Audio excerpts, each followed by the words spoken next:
안녕하세요. 세종제작교회 김남식 목사입니다. 장마가 시작되고 나서 비가 많이 오는 것도 좀 좋은데 그 중간에 비가 멈출 때 있잖아요. 엄청 뜨겁고 또 비가 오기 전에 또 엄청 뜨겁고 그런 날씨를 경험하고 있습니다. 그래서 이러한 날씨에 막 습하고 막 이러니까 많은 분들이 좀 불쾌지수가 올라가고 뭐 이럴 텐데, 그런데 농사를 짓는 분들은 마음이 달라요. 왜냐면 이런 날씨가 있어야 뭐 기본적으로 벼로 시작해서 저는 뭐 잔디를 좋아하니까 잔디가 잘 자라겠거니 해가지고 씨를 뿌리면 이렇게 보통은 이제 씨를 뿌려가지고 잔디가 나기가 좀 어렵다고들 하시는데 그거는 그 잔디 씨를 한 번만 뿌려서 그렇습니다. 그리고 1년만 뿌려서 그렇습니다. 이게 무슨 말이냐면 제가 한 2년 정도 잔디 씨를 뿌리고 몇 번을 갈아엎었거든요. 근데 그러면 이제 많은 잡초들이 막 일어나고 그러잖아요. 그러면 막 걱정하세요. 주위에서 이런 잡초들 어떻게 할 거냐, 이거 다 뽑아야 되지 않느냐, 언제 이거 다 뽑냐 이렇게 하는데 걱정 안 하셔도 돼요. 왜냐면 단순합니다. 뭐겠어요? 잔디를 계속 뿌리면 됩니다. 잔디 씨를 계속 뿌리면 그 잡초들이 견뎌내지를 못해요. 그래서 혹독한 겨울이 오면 그 잔디가 이제 뭐 노란해지기도 하고 잘 자라지도 않고 막 이렇습니다. 그런데 그건 우리가 이제 겉에서 보는 모양이 그럴 뿐이고, 땅 밑에서는 잔디 뿌리가 이렇게 쭉 뻗어나가요. 이렇게 쭉 뻗어나가면서 기존에 있던 그 잡초들의 씨를 다 덮어버립니다.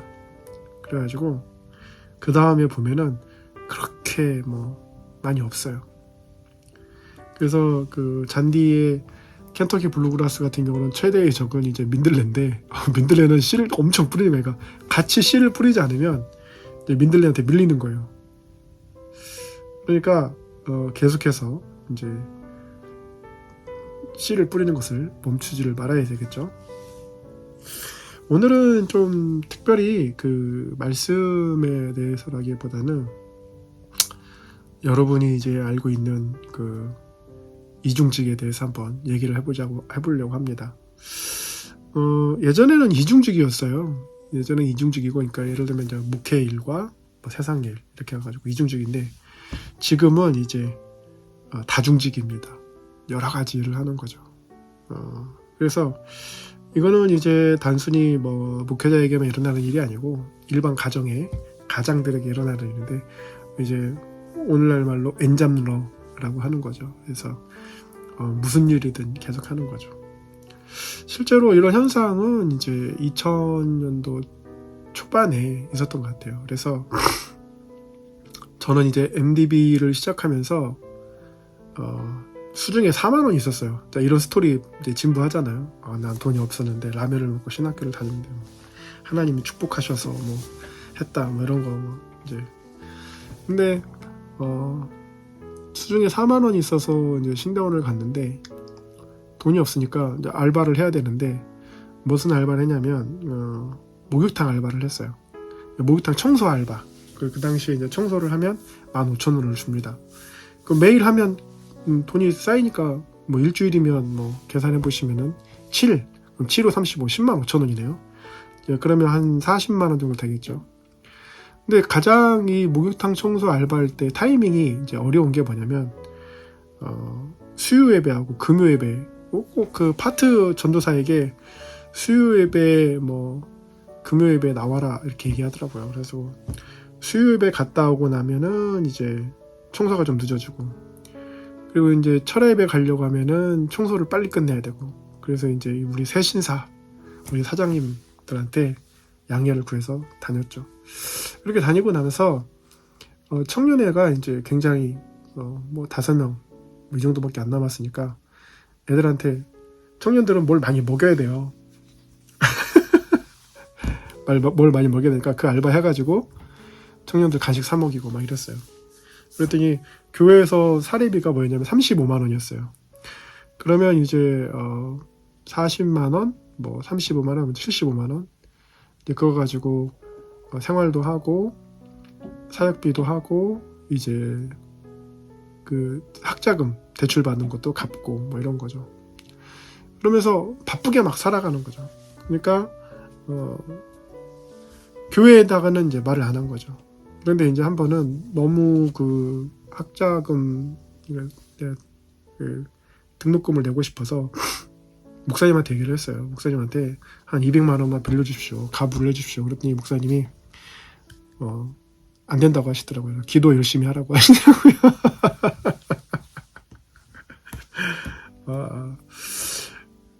이게 신대원 때에 일어난 일인데 신대원을 졸업한 지 뭐 지금 한 20년 됐는데 현실은 다르지 않습니다, 여러분. 그리고 여러분 이제 개척을 하고 싶습니다. 그래서 개척 자금을 좀 빌려주십시오. 그랬더니 기도 열심히 하라고. 그건 다르지 않습니다. 그러면 이제 이중직에 종사하시는 다중직에 종사하시는 이제 우리 목사님들 많으실 텐데 우리가 그 가장 이 일에 종사하면서 치명적인 그 약점 그리고 내 속으로 파고드는 이제 가시가 있다면 자신의 정체성입니다. 다시 한번 돌아가서 이제 그 목욕탕 알바, 청소 알바를 얘기해 보면 한 번은 이제 그 청소를 하는데 교수님 오셨어요. 근데 이제 저는 신대원 때 1학년이니까 그 교수님 저를 알 리도 없고 저만 이제 교수님 수업을 들었으니까 알았죠. 그러니까 이제 그거를 그 기분이 참 묘하더라고요.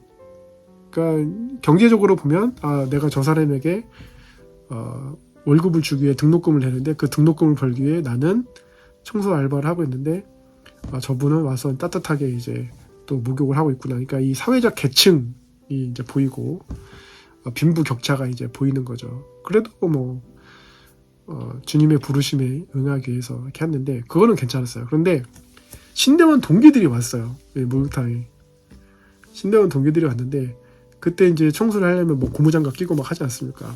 그러는데 그때는 부끄럽더라고요.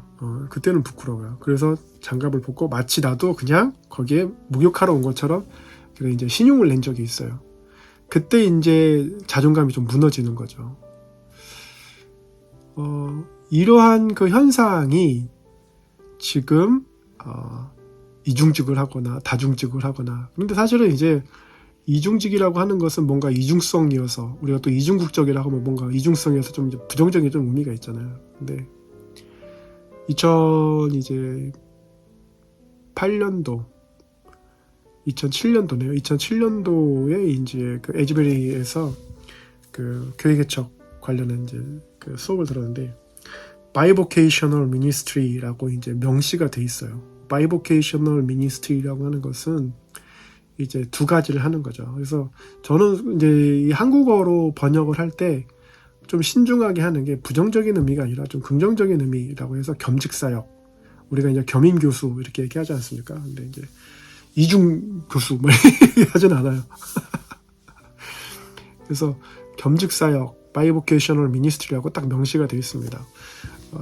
우리가 한국의 출판계, 교계가 항상 그 초점을 맞추는 것은 어디냐면 뭐 미라이벨스라든지 뭐 세들백 처치라든지 이런 작게 시작해서 막 크게 된 교회 막 거기에 뭔가 이렇게 매료가 되어서 초점을 맞추는데 사실은 그런 교회는 별로 이렇게 미국에서 주목을 받는 것보다 오히려 작고 신실한 공동체들이 이제 더 많은 거죠. 그게 미국을 지탱하는 힘인데 그런 쇼를 좋아하는 교회는 반드시 탈이 나게 돼 있어요. 탈이 납니다. 여러분 아시듯이 세들백 처치도 그렇고 이제 윌로우 크릭 처치도 그렇고 이제 탈이 나는데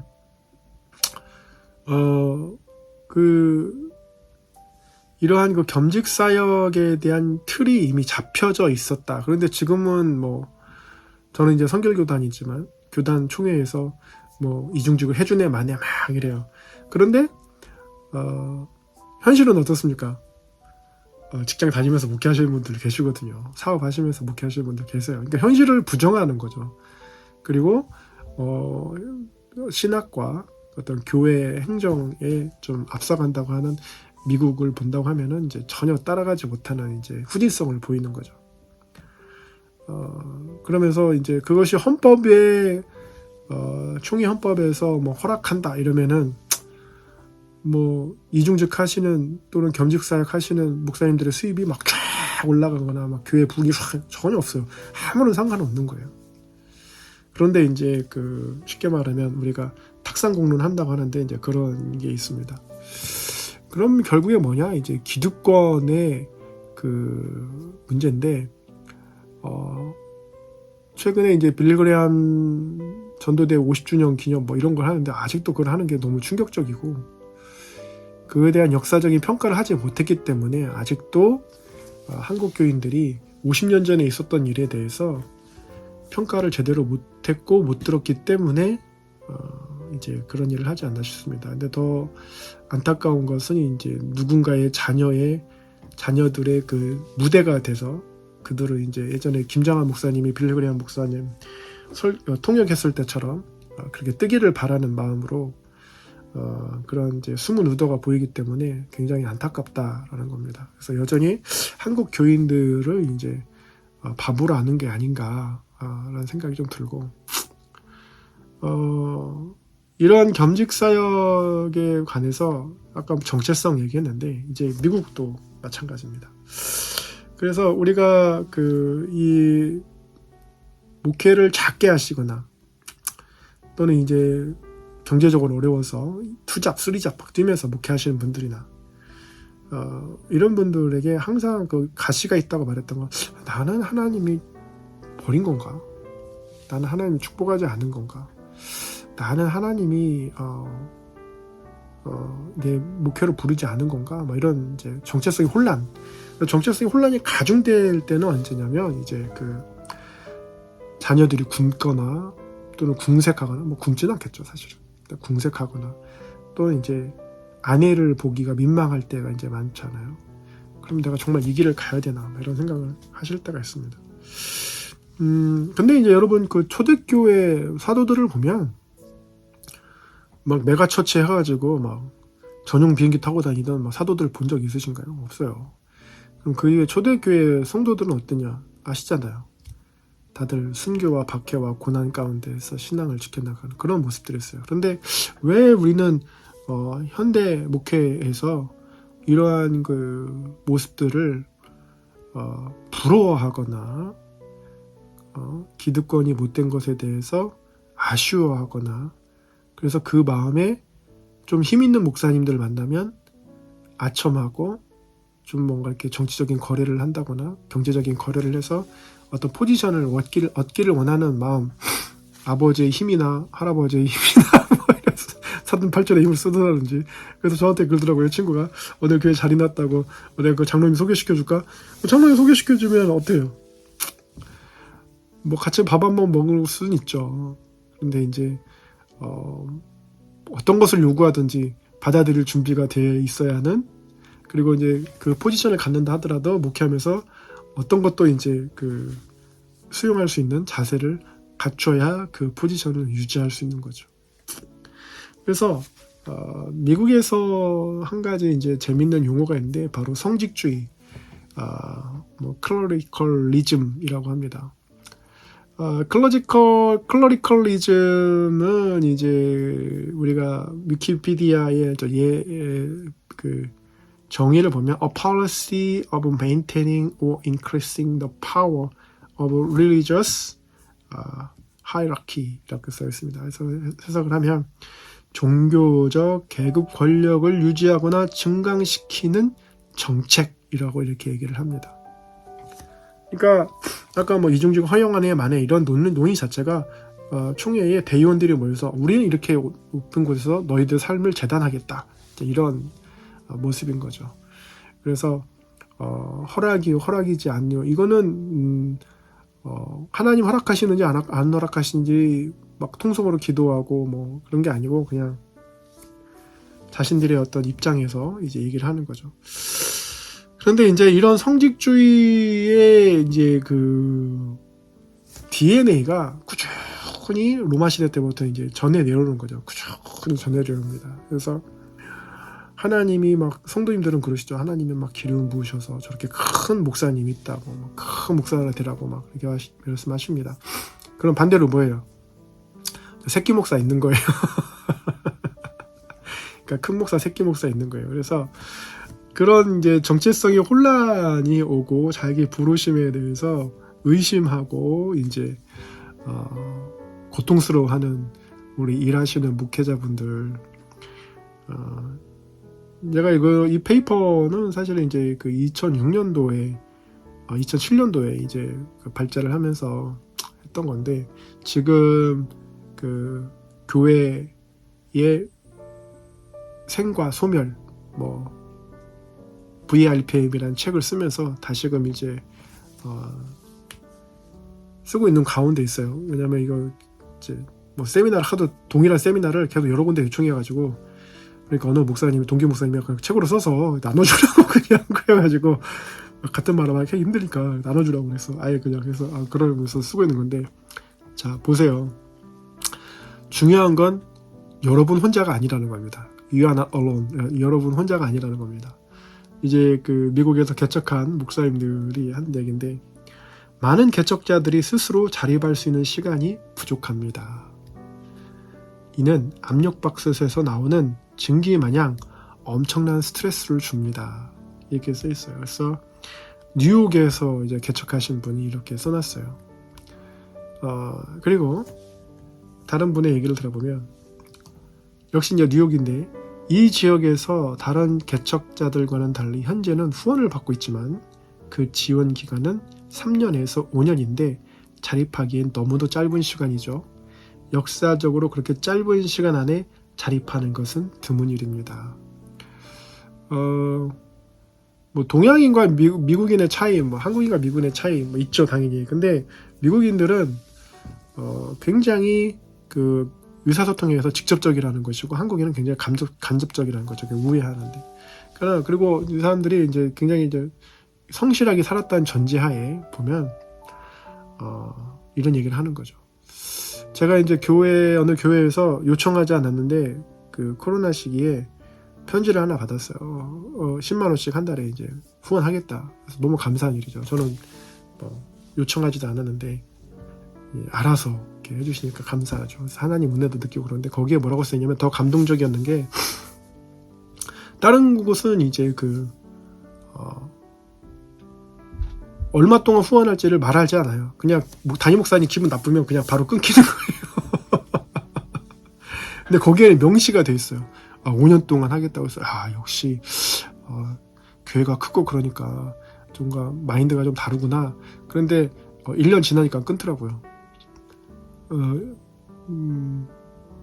글쎄요, 뭘 잘못했는지 모르겠지만 주는 사람 마음이니까 받는 사람 입장에서 왜 안 주냐 이럴 수는 없잖아요.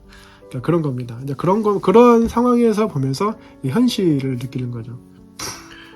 자, 여기 또 이제 그 사우스캐롤라이나에서 개척하신 분이 이제 남겨놓은 건데, 현재 후원 구조는 상당히 제한적이고 좁습니다. 예를 들어 우리가 매달 2,000불을 지원할 테니 다른 일이나 다른 사람에게 후원을 요청하지 마세요 라고 합니다.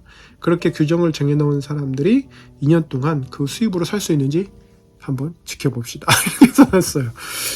이 목사님은 모르죠. 몇 줄 가지고 어떻게 판단을 하겠어요. 그런데 보통 그 켄터키주에 제가 살았을 때도 제일 싼 그 기숙사에 살았는데 600불 냈어요. 60만 원.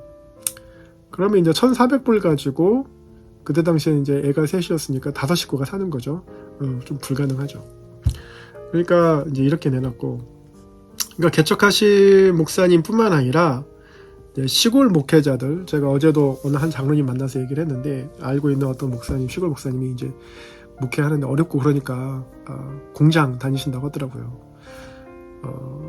그러실 수 있죠. 그리고 아버지로서, 가장으로서 책임을 다하고 계시는 겁니다. 제가 그 교회에 갔었을 때 그 교회 땅이 이제 남의 땅이에요. 그리고 그 교회 자체도 불법 건축물이고, 그리고 만약에 땅 주인이라면 그 교회를 헐어야 돼요. 그리고 그 교회 안에 사택까지 같이 붙어 있는데 막 습해가지고 벽에 그 장롱 뒤로 다 그 곰팡이가 껴 있어요. 여러분 그런 집에서 자녀 키우고 싶겠어요? 뭐 사명이라고 하고 나랑 뭐 아내는 산다 하더라도 아이들이 그렇게 살면서 막 기관지에 문제 생기고 폐에 이상 있으면 굉장히 아버지로서 할 수 없는 일이잖아요. 그러니까 당연히 이제 시골 목회하시면서 그러실 수 있는 거죠. 그런데 아까 그 말씀드렸던 그런 성직주의, 클러리컬리즘에 이제 교육되고 중독되어 있는 분들은 조금 이해를 못하고 믿음이 없다, 기도 많이 안 한다, 이렇게 이제 여러분을 판단할 수 있습니다.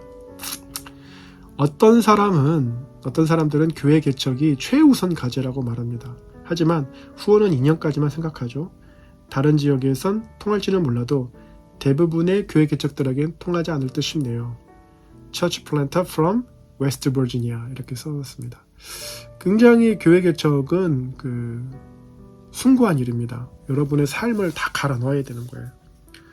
갈아 넣어야 되는데 굳이 그 억지로 막 자신의 모든 것을 정체성을 혼란시켜가면서 막 그렇게 강압적으로 아까 압력밥솥 얘기했는데 그렇게 하는 거는 여러분을 스스로가 하나님이 여러분을 순교할 수 있도록 기회를 열어주시고 하나님의 영광을 위해서 해야 되는데 여러분 스스로가 막 거의 자살과 같은 그러한 상황으로 들어가는 것은 율법에 눌려서 그 무게를 이기지 못하고 온 가정을 이제 어려움에 빠지게 하는 그러한 이제 상황이 올 수 있다라는 거죠.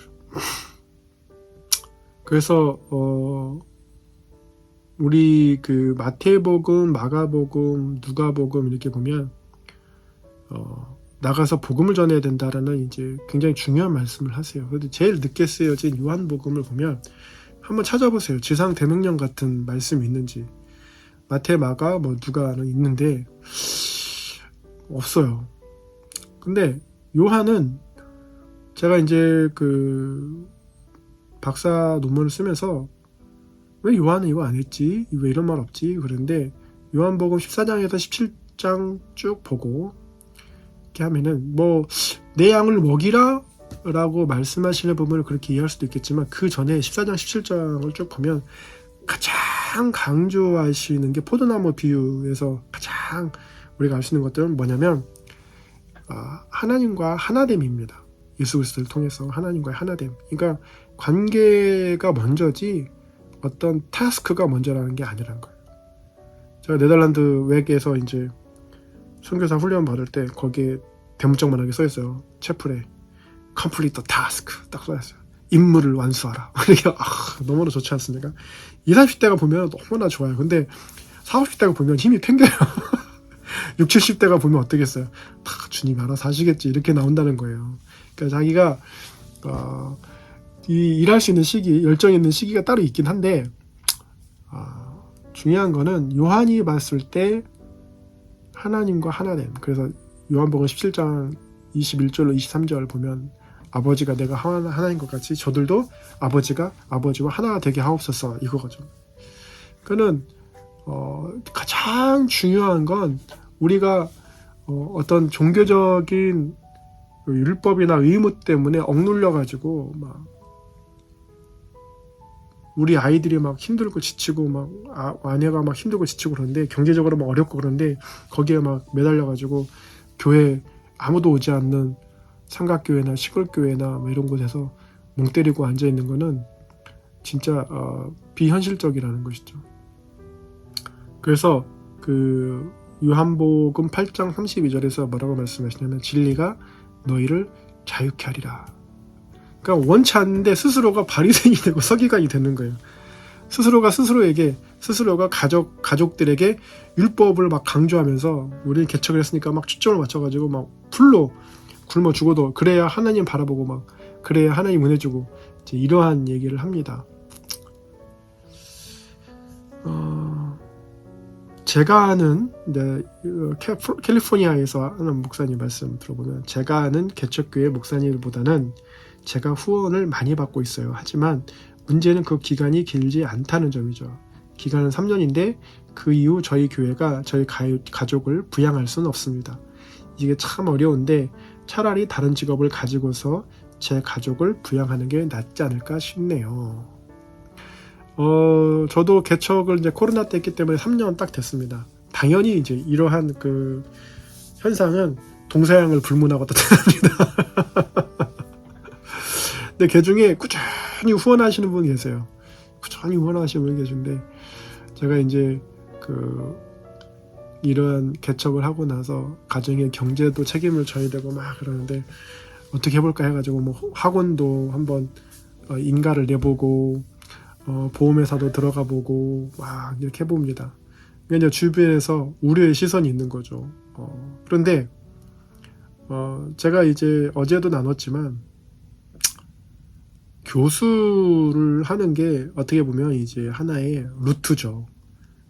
뭐 미국에서 전도학 PhD 하고 그리고 이제 시간 강사 좀 하고 연구재단에서 뭐 연구비도 많이 받고 그리고 책도 쓰고 번역도 하고 논문도 하고 다 해서 그렇게 해서 이제 교수를 가는 게 그래서 저도 이제 총장 면접을 한 3번 했어요.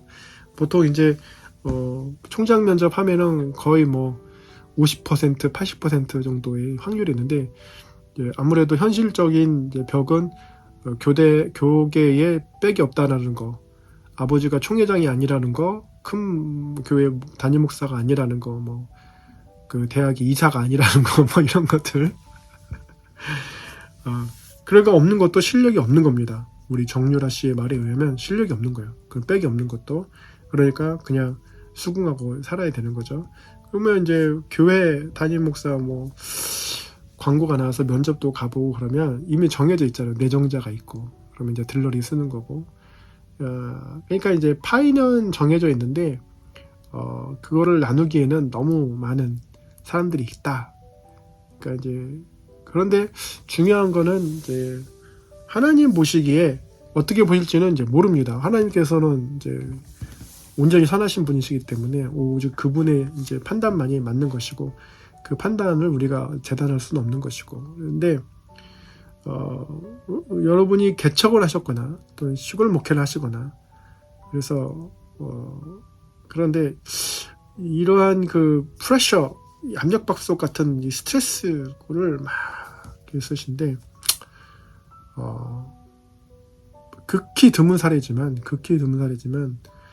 기득권이 있는 교회라고 하면 성도가 있고 돈이 있고 건물이 있고 땅이 있고 그리고 이제 내가 거기서 그냥 채플린으로 예배만 드려주면 자동으로 월급 나오고 그래서 사람을 낚는 어부가 아니라 어장 관리하는 사람으로 있었을 때 그렇게 해서 은퇴를 했을 때 제가 아는 소수의 분들이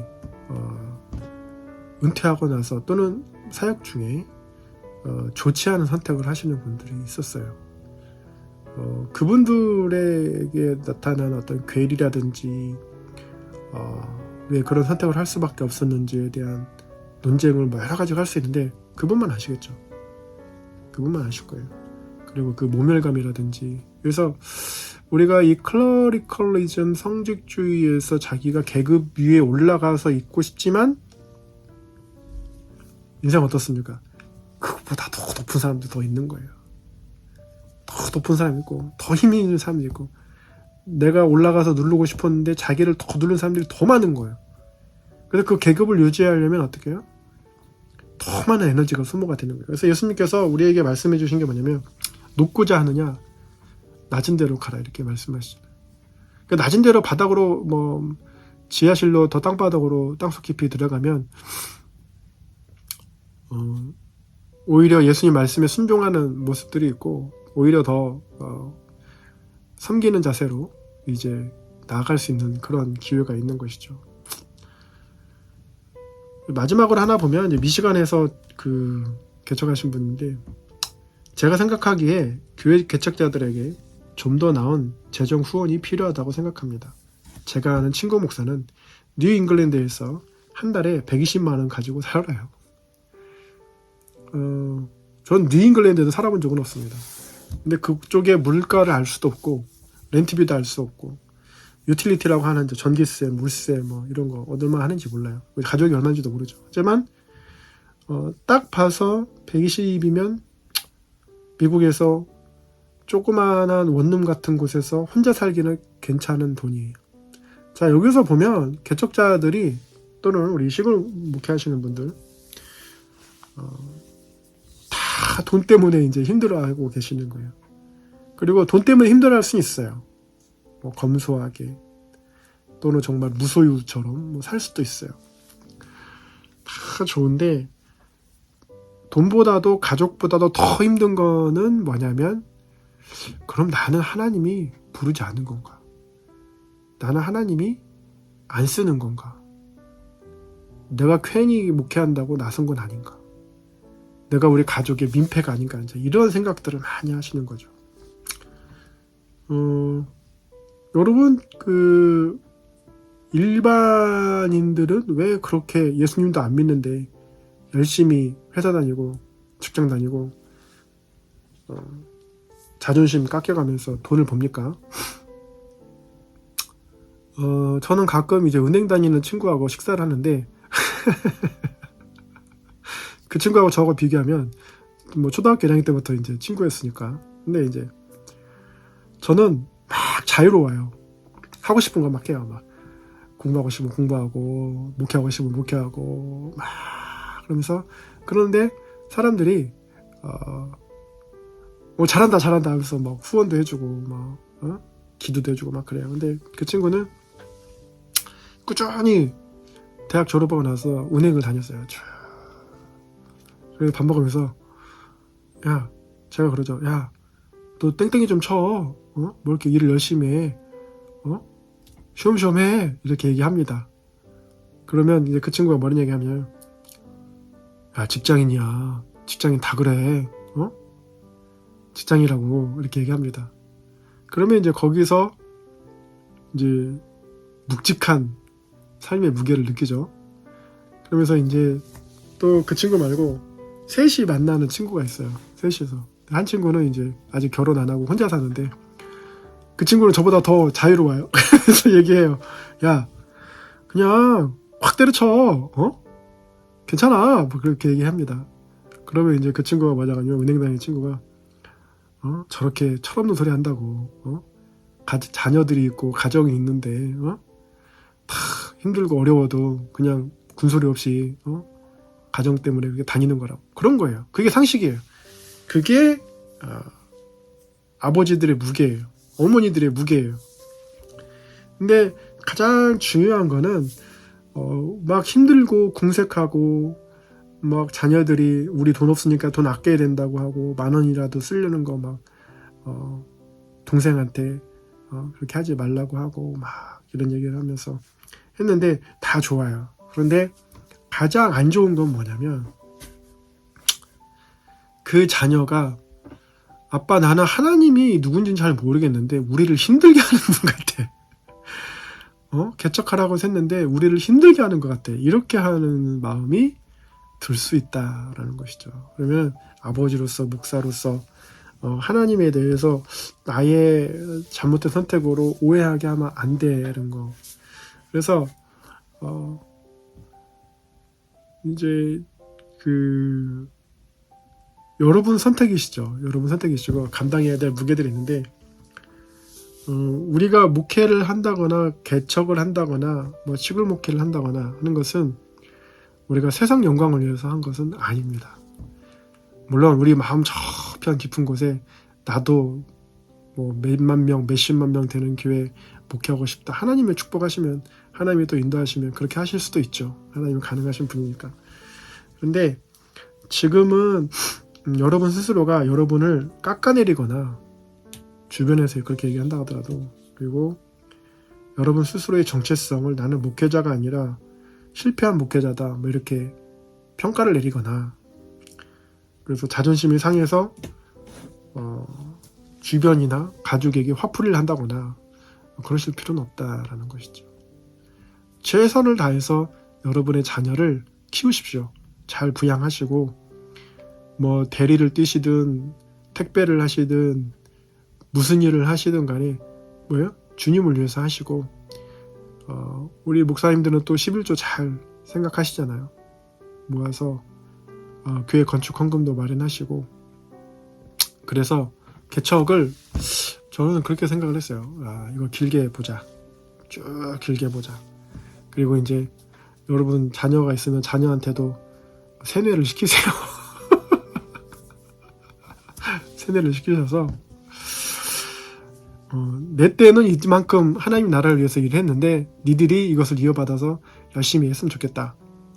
물론 뭐 자녀들 중에 억지로 막 목사를 시켜서 막 그러실 필요는 없으시고, 이 교회가 든든히 서갈 수 있도록 너희들도 공부 열심히 하고 돈도 많이 잘 벌어서 헌금도 열심히 하고 봉사도 열심히 하고, 그래서 이 교회가 주님 오시는 그날까지 든든하게 서갈 수 있도록 그렇게 해라. 그리고 이제 우리가 하는 그 말 있잖아요. 제자를 만드는 제자가 되자. 그래서 꼭 그런 사람이 되라. 이제 이야기를 해주는 거죠. 아이들한테 사명감을 부어 넣어주는 거죠. 그래서 아버지로서, 남편으로서 책임을 다 하십시오. 다 하시고 절대 주변의 시선으로 인해서, 평가로 인해서 흔들리지 마시고, 하나님은 뭘 보신다? 중심을 보신다는 것이죠. 제가 그 2015년도에 프로그램식 전도에 대한 문제점 해가지고 이번에 이제 한국 선교학회에서 그 논문을 다른 논문들과 묶어서 이제 출간을 했는데, 결국에는 뭐 이제 그 뭐 실적 부풀리기긴 한데, 중요한 건 거기서 그 논문에서 그런 보여주기식 전도 행사 하면 안 된다라는 거였거든. 그런데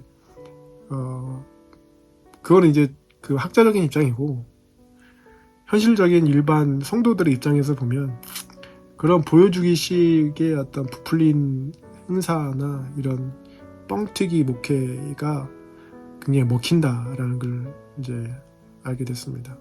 그래서 더 나은 규모의 교회로 점프할 수 있는 그런 저는 그냥 뭐 큰 교회에서 목회하고 사람들 많은 데서 목회하고 그러면 목회 잘한다 이렇게 이제 평가를 하고, 아주 어떻게 보면 나중에 이제 신적인 정죄 우상화되는 그런 존재까지도 올라가는데, 그런들 어떻게 하겠습니까? 사람이 한 번 죽는 것은 정해진 것이고 그 판단은 하나님이 하시는 것인데, 그래서 세례 요한과 같은 경우 보면은 이제 목이 잘려 죽는데 예수님의 평가는 굉장히 극찬이죠. 극찬입니다. 그래서 세상 사람들의 평가와 하나님의 평가는 전혀 다르다. 그리고 세상 사람들이 보는 시선과 하나님이 보는 시선은 또 전혀 다르다. 그래서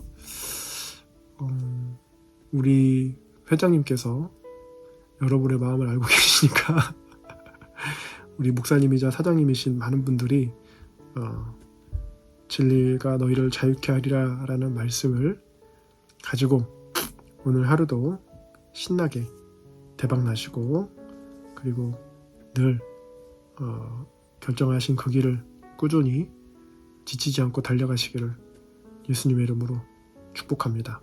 감사합니다.